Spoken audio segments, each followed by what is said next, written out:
Hello everyone, welcome back, kinda sorta. This is your week 12 check-in video. So, first off, as you can see, I happened to get sick again last week. So just after I shot your check-in video last week, I caught a cold again or had the same one. I don't know what happened, but it just seems like I'm picking up everything. So that is why things that I said were going to be done weren't done quite yet. So let me just say that I have several things that are coming back. I'm going to be sending a few of you things back after I shoot this video and get it posted. And then I'm going to be working on getting everything caught up. So by Friday, at the very least, I will have your blogs and videos will be caught up on grading. If you don't get an essay one back by tonight, then you'll get it back no later than Friday. And then I also am going to be attempting to get through your topic proposals that you submitted last week. And I'll explain why I'm trying to get back through those before I tackle essay number 2 grading. It ties in with something we're doing this week. So let me just go through, didn't get to watch your videos last week yet, but I did browse through all of the blogs to see where we are at with our essay topics. So if anyone was off track, I could try to catch you up or catch you quickly before you get too far into this. And it looks like most of us are staying within the same realm of ideas anyway. So let's see, we had someone's talking about the American dream, if it's possible to achieve in modern day society. I think several people are tackling this one, just the simple idea of American dream as myth or reality. And then we have Amy, who has continued with your Disney interest that you started way back. I remember your your video from week 1 where we did the introductions and you were at Disney. So, I say go with it. Go with your interest. If that interests you, then it should be really a fun essay for you to write and fun for me to read. So that is one of the more unique topics. And then we've got, again, can we actually achieve the American dream? And then one that I am still trying to figure out, so Kilohana, I'm going to be sending you an email shortly actually, or I may wait till I read through your topic proposal and get a better idea of this, as far as what you're trying to do. There's something about the 13th Amendment and how America has legally perpetuated the 13th Amendment. Or perpetuating slavery through the 13th Amendment. So I've got to look a little more into that. I'll be talking to you by the end of this week, so just keep a watch out for that. Immigrants was another popular topic. So immigrants, and then someone else isn't quite doing immigrants, but looking at the American dream of foreigners who haven't even been to the U.S., so the American dream of the outsider who has never set foot in the U.S. And then we've got the American Dream in Education from Letitia. So I'll look at your topic proposal because you didn't give me too much in the blog last week.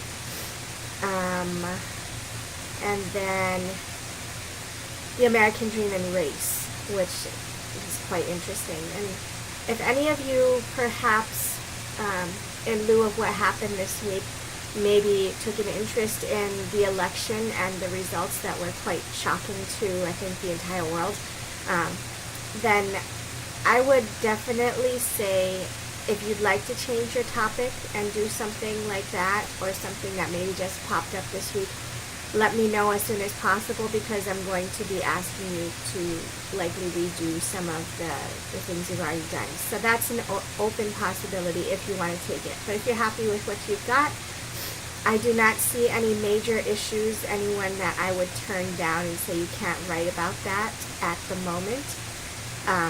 But again, topic proposals, I'm going to be aiming to get back by Friday. no later than Saturday. You guys do have something due this week, so we've got the next part of our final project is the annotated bibliography. Hence the reason I'm trying to get topic proposals back by Friday. You have an annotated bib due on Sunday, midnight. So my goal with going through the topic proposals is to maybe give you some ideas if you're still struggling at that point on what kind of research terms you might use, or to help you narrow things if you're getting too much back, or broaden things if you're not getting enough. So if you're having issues with your annotated bibliography, feel free to shoot me an email, and maybe I'll work my response to your questions into the comments I read on your topic proposals. So let's look at that assignment for this week first then. So it's linked on the schedule page to where I posted it on La Lima. So first things first, it's a minimum of 8 sources I'm asking you to find. This does not mean all 8 sources have to be used in your paper. When we get to the final one, you are using quite a few sources, so the more you can find now, the better off you'll be later on. But say you start writing the paper and the source doesn't work. Don't feel obligated to keep it just because you used it in your annotated bibliography. This is just to get you a start on some research, because we are in week 12, which means there are 3 weeks left in the rest of the semester. So, let's see. Annotated bibliography is essentially a works cited page with all your citations, plus a few paragraphs after each one to explain what it is, why it's important to your future essay that you're planning to write, what it says, and how you plan to use it. So I give you all the information on the assignment sheets, why we create it. It can help you get a sense of what's been written. This is to get you placed in that academic conversation we've been talking about for a while now. Gives you an idea of the historiography of a given topic, and it can help you organize and evaluate what you've gleaned from your sources before you have to actually use them in an essay. So this is the moment of, if you've written like a literature review before, this is similar, but you're not doing as extensive writing. It's short, simple kind of stuff. So I give you the 4 things you should attempt to answer for each source that you cite. Author, what's their background? Are they considered an expert, or are they just some layperson writing a blog about it, or personal experience? What's the main point of the article or the thesis? What methodology did the author use to prove the thesis? What kind of evidence are cited? And then how does the source relate to your topic, to other research on your topic? Do you agree or disagree? And how do you plan to use this source in your essay? Then I have the disclaimer. You do not need to answer every question for every source. Some of them are going to be irrelevant, or you just can't find the answers to, like the author's background. If they're not a prominent person, or if you're using maybe a non-traditional source like a blog or something, or an interview, right? The background may or may not be available or as important. So I'll leave that part up to you, but those are the questions you want to start with, are the 4 categories I give you on that assignment sheet.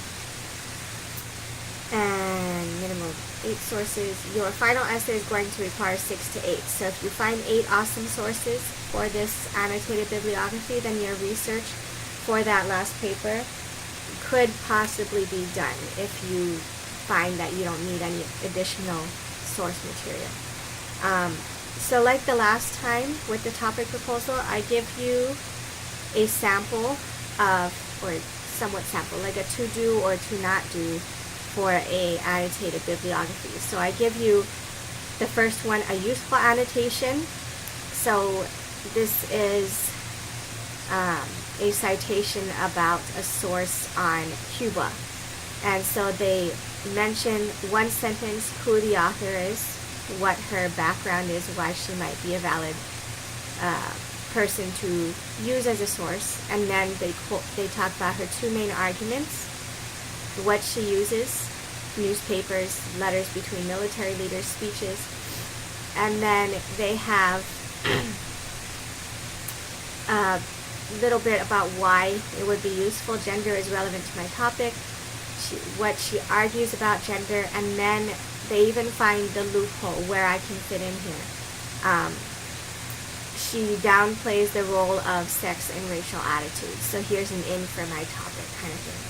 If you look at the less useful annotation that follows, it's essentially the same information but much more condensed. So you get the same first sentence, but then instead of the nice, here's her two-part argument, you get a very quick summary. Insurgent Cuba is about race and Cuba's war for independence against Spain. It's very brief. You want a little bit more, right? So it should be the equivalent of 2 to 3 paragraphs, if not 2 to 3 paragraphs. So more than 4 sentences, in other words. You need like 6 to 10, I would say, to have a good annotation. And then the final part in that less useful one, she doesn't really talk very much about women, so her book might not be very helpful to me. This is going to be something you guys are going to be facing with your sources.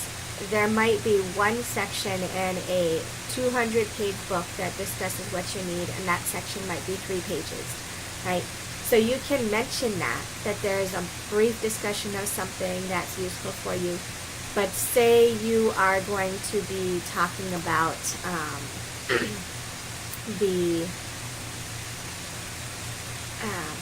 so like Kilohana's topic with the 13th Amendment and slavery, right? There may not be a source out there for you, Kilohana, that links the American dream, slavery, and the 13th Amendment all together in exactly the way you want. So you may have to do individualized research. So looking up slavery and 13th Amendment and American dream, and then you'll have to make that connection.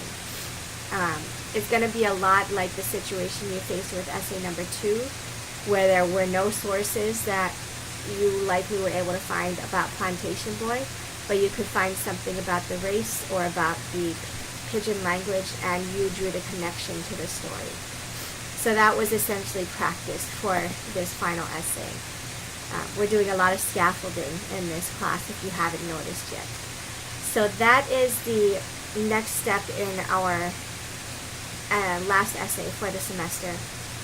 And because we've got that, and it's kind of a more involved step than the topic proposal was, we are bypassing the blog this week, so no blog post, but there is a video post so that we keep up with Fast Food Nation. I apologize, this is what happened last week. Lost my voice in the middle of the class. So, Fast Food Nation, we are reading... oh, I did not change that. So, I just realized on the schedule, it says introduction in chapters 5 through 8. You've already read the introduction, so you're reading chapters 5 through 8, pages 110 to 190. So I'll make that correction as soon as I'm done here. So that one, what we're going to be doing with our reading this week is looking at what are called rhetorical appeals, and they're actually Aristotle's rhetorical appeals, I believe it. Yeah, it should be Aristotle. And you'll likely have heard of these before. They're the 3 appeals of ethos, pathos, and logos. So I give you a couple links to go look at. Of course, the Purdue OWL website is the go-to for almost anything writing, argument, MLA related. So I give you that one. They do a good job of explaining what the 3 are. But to give you a brief explanation, ethos is your or someone else's, credibility as a writer, right? So when you see like a commercial on TV, there's some that I've seen for, I think it's Colgate, I'm pretty sure it's Colgate. It's one of the toothpaste brands with an actress named Alison Sweeney. And honestly, I've watched she's in these Hallmark movies about a baker who investigates murders or something. And I've watched them, but honestly, I don't know what she knows about toothpaste, why she's in the toothpaste commercials. So her level of ethos would be considered to be fairly low, because what does an actress know about toothpaste other than perhaps she needs to have white teeth, so if she's doing whitening toothpaste, then I guess it's a little more credible, right? So ethos is the author's credibility or the speaker's credibility, or yours if you're the writer or speaker. And logos is the logical appeal. So does the argument make logical sense? So in other words, let's see, the idea that if you're going to say two things are connected, have a cause and effect relationship. There's actually a clip from The West Wing I just showed in my English 100 a few weeks ago. Old TV show. You guys may know it, may not. But there's a guy who, the guy who is playing the president, and he's talking to his aides. It's an election year, and he is not doing well in the polls in Texas or something. Or he had an incident where he wasn't doing well in the polls in Texas.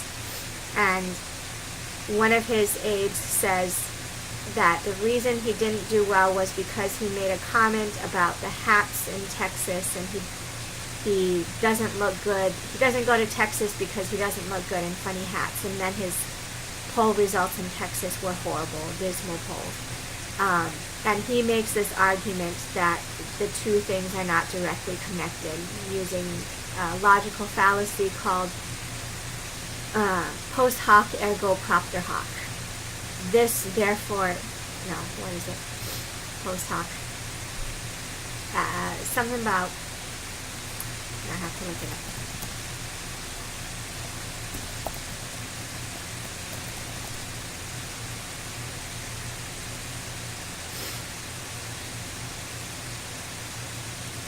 Since this, therefore, because of this.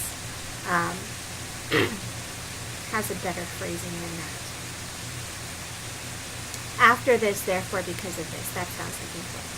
So the idea in, if there's a logical argument, that everything has to make sense, that there has to be evidence to back something up. Things, if you're tying two things together in a cause-effect relationship, there has to be a direct correlation. Even the idea that, I water my lawn every day, and lots of times I water my lawn, and just after I start watering, it starts to rain. And so if I were to say I have magical rain-making powers, you would look at me and say, and the logic of that makes no sense, right? There is no direct correlation, because I can water the grass and sometimes it doesn't rain. So that's the logos part. And then my favorite one is pathos, right? That would be, especially this time of year, Christmas coming up, you're going to start seeing the commercials for the ASPCA or the St. Jude Children's network of hospitals, right? And they always play really sad music, like the ASPCA ones have Sarah McLachlan's Arms of an Angel.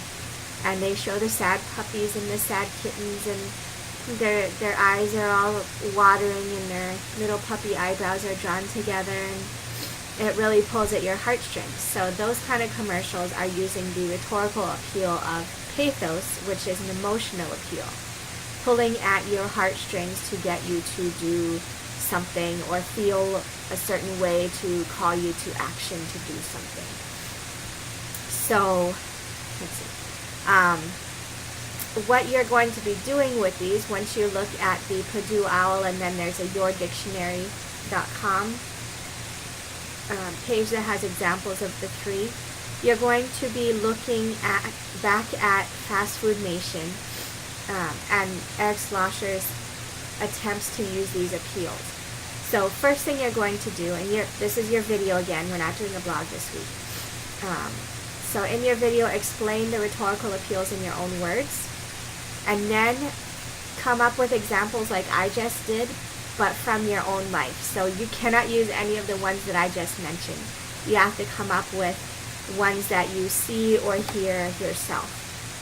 So I mentioned this can be either you trying to persuade someone of something and you use the 3 appeals, or someone's trying to persuade you and they use the 3 appeals, or it can be a commercial or an ad that you weren't even part of the conversation. Or even if it's someone, you're like me, sometimes you sit out at Starbucks or whatever and you listen to other people talking. So you hear a conversation that you're not involved in, but you heard someone trying to persuade someone else. Okay, so you have lots of options to go for here, but be pulling from your own, from just everyday things, so things you encounter this week.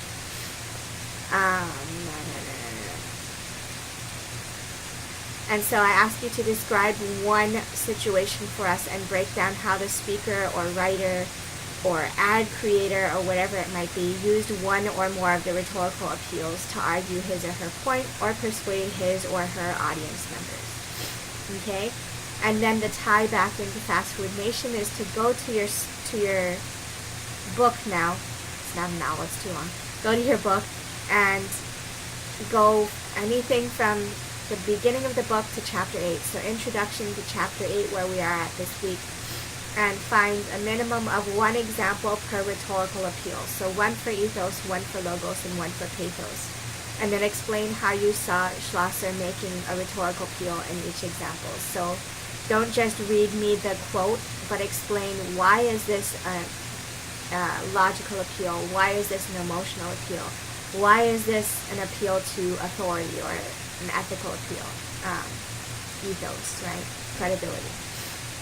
Okay, so I think that is about it. So just to clarify the due dates, because I know there's been some issues with the midnight ones on the major assignments, and just to alleviate anyone's stress, if you have been like on when the topic proposal was due on Sunday, or the essay number 2 was due on Saturday midnight last week, if you have been getting them in like a day late because you didn't realize that it was midnight that day because La Lima doesn't let me do it the way I want to, I am willing to overlook that if it's like you get it in the next day. So I know there were at least a couple of you who this happened to. So don't stress about that, as long as you realize your mistake and get it to me as soon as possible. Now if it's like 2-3 days late, I'm going to assume that when you tell me you didn't know the assignment was due at midnight that day, that you just didn't finish it and we're turning it in late. So that's a different story, but I know several of you have just gotten me things like the next day. So you'll get emails from me about that if you're one of those people. So to review, watch this video. You've done that. Good job. Read Fast Food Nation, pages 110 to 190. Also read The Craft of Research. We're going to be reading the sections on building a claim, making a claim, so getting us into preparing for the actual writing of the final essay. And then we got the video response on Fast Food Nation and the annotated bibliography assignment due to La Lima on Sunday midnight. One last thing. So step 3 in our essay writing process for this last essay is going to be, once I get through looking at the annotated bibliographies and the topic proposals next week, so this is going to be early part of next week. Depending on my work schedule, I'm hoping for like Tuesday, but I will let you guys know as soon as I know what my schedule is like. But I'll be doing individual conferences with you guys. So I think there are about 11 of you who are still active in the class. So what I will be doing, because I know several of you are on Outer Island, not many of you are actually here, I will be setting up a Google Sheet for you all to sign up for a conference time with me. And this is not going to be during, an official class time. It'll be my hours of availability. And I'll try to work things out with you if you can. But I'll be sending it around with when I am available to conference with people. And you'll sign up for a conference that will be either, if you are on island and you're on campus, we can do in person. But if not, we can do by phone, or we can do by Skype. Or, yeah, Skype, because I got a new phone, so no FaceTime. But I will be talking with each of you about your papers. We'll keep it brief. I would say no more than like 10 to 15 minutes of your time for me to go over your topic, make sure I'm clear what you're writing about, you're clear what you're writing about, you're doing okay with finding sources, and you aren't having a panic attack about trying to write this at the end of the semester. So we'll talk about that, and then by the time we conference, I should be, if not all caught up with grading, then just about. So I could give you a better idea, or a very clear idea of where you're standing grade-wise then. So all of this I'll be sending out in an email. I'm hoping before I get next week's assignments up. My work schedule for my other job has been really late in coming. I don't even know when I'm working next week, if at all. So I'm going to aim for getting that up. I would like to get it up Saturday, but we'll see. It may be not till Monday. But that will come when it comes. I'll send out an email with description over just what's going to happen. And we'll deal with that when we get to that bridge. But you got your assignments for this week, and we'll see what happens next week. Thanks again for all your patience, and I hope to be back to 100% with no other cold catching for the rest of the semester. Hopefully in the next couple days. I'm almost there, just not quite. So have a great rest of your week. I look forward to getting caught up with your grading and seeing where these final projects are headed. I'm getting kind of excited. Have a good one, guys.